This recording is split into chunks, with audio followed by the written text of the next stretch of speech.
day. Tiny Moo sat quietly by the window, sunlight dancing across the wooden table. A blank notebook lay in front of him, its pages crisp, untouched. He tilted his head, curious. Could a little Trucon like him really have something worth writing down?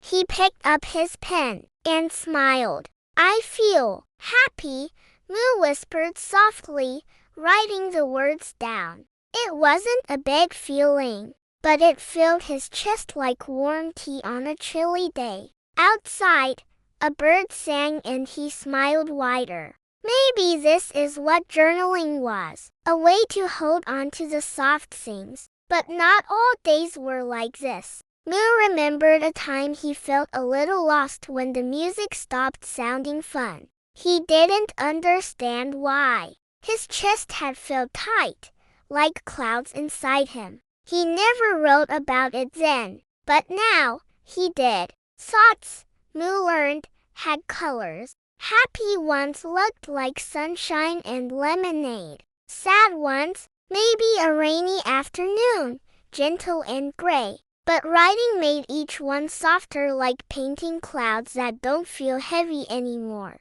He smiled, watching the page fill with gentle colors from his mind. The notebook became Moo's quiet corner, a place where worries could whisper and dreams could speak up.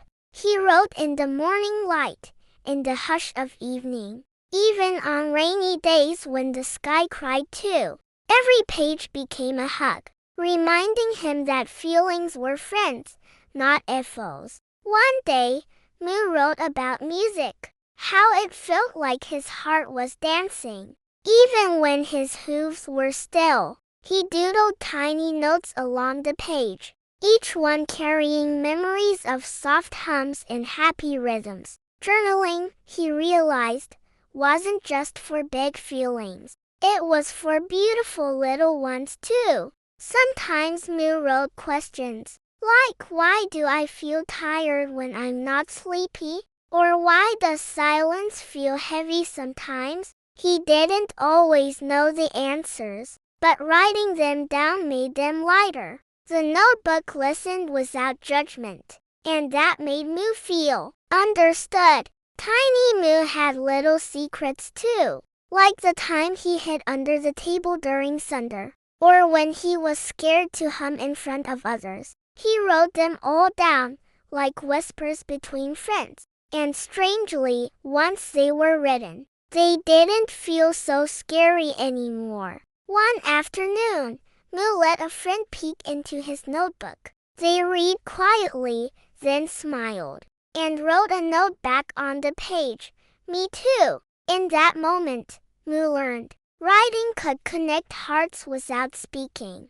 The notebook was no longer just his. It was a bridge between feelings. There had been days when Moo cried quietly, where clouds felt like they'd never go away. But now, flipping through his journal, he saw how far he'd come. The pages held sunshine, even on rainy days. And for the first time, Moo whispered, I think the rain's stopping. Every morning, Moo would stretch, yawn, and reach for his notebook. He didn't need fancy words, just honest ones. Some mornings were full of sunshine and songs. Others were quiet, sleepy, and soft. But no matter how they began, writing made Moo feel ready, like tying little shoelaces on his thoughts. Every morning, Moo would stretch, yawn, and reach for his notebook. He didn't need fancy words, just honest ones.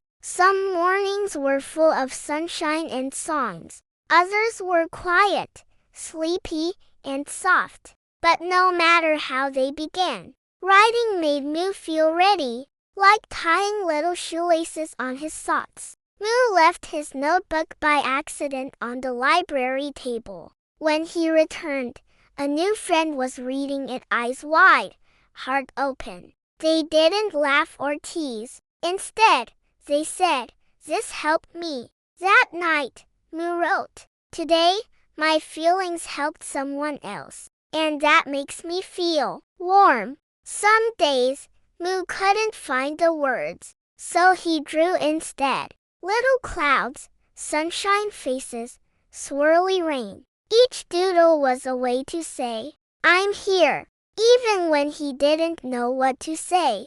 And that was enough. On a rainy day, Moo wrote a letter, but not to anyone else. He wrote it to himself. Dear Moo, you are doing your best. That's enough. He folded it and tucked it in the back of his notebook. A little umbrella for stormy days. Among all the pages, Moo had a favorite one. It wasn't the neatest or the prettiest, but it held a memory of laughter with his friends, chocolate-stained corners, and a happy little scribble. Today was silly. Whenever he felt gray, Moo flipped to that page and remembered how light could live on paper. One evening, Moo couldn't find his notebook. He searched under pillows, behind books, panic rising. It wasn't just paper anymore.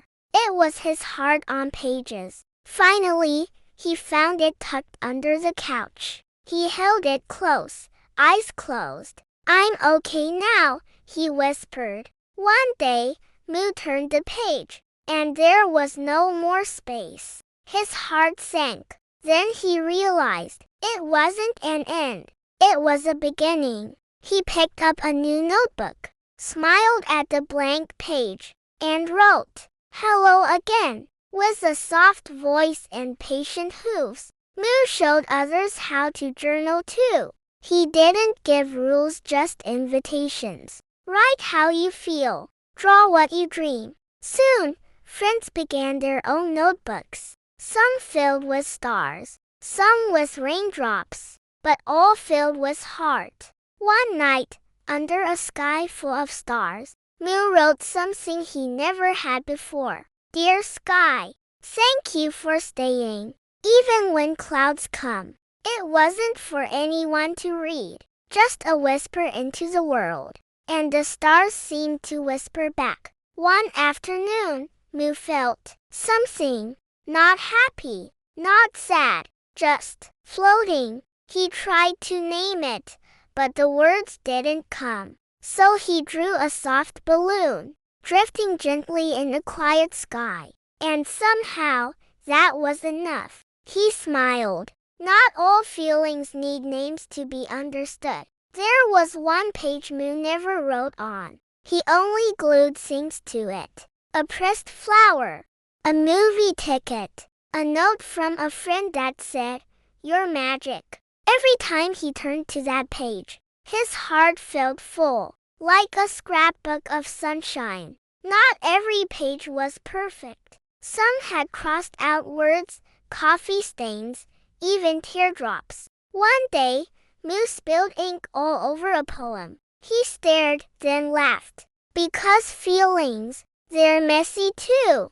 And the mess made the poem more real. One evening, Moo wrote nothing at all. He just sat in the quiet, listening to his breath, feeling the softness of the moment. The notebook stayed blank, but the stillness filled a page in his heart. Today, he thought, I needed silence more than sentences. Moo didn't keep all his pages. Some he gave away, folded into stars, hearts, or tiny letters, to friends who were sad, to ones who needed a smile. Here, he'd say, this helped me. Maybe it'll help you too.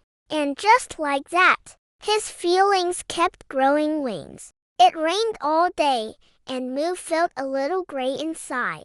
But he opened his journal and drew umbrellas, tiny ones, big ones, polka-dotted and purple. Then he added little Moo-shaped characters dancing under them. By the last doodle, Moo giggled. He'd turned a rainy mood into a tiny parade. There were days when words didn't flow, when Moo's pen felt heavy and thoughts scattered. But he still sat with his notebook. He drew a single dot, and under it, he wrote, This is how I feel, and that's okay too. At a quiet gathering, Moo read one of his pages aloud. His voice shook at first, but soon it found rhythm, like the soft beat of his heart. When he finished, the room was silent. Then someone clapped, and Moo smiled. Words had made it safely into the world. Just before bed,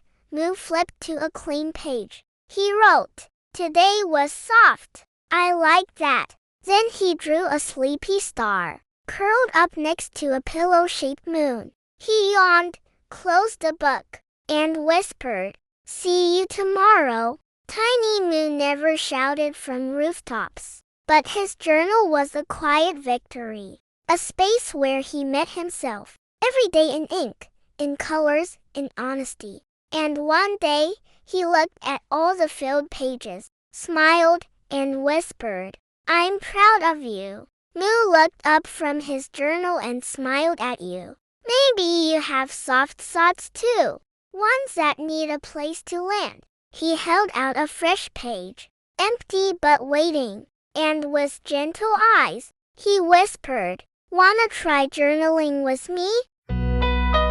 Like, subscribe, and Moo with me next time.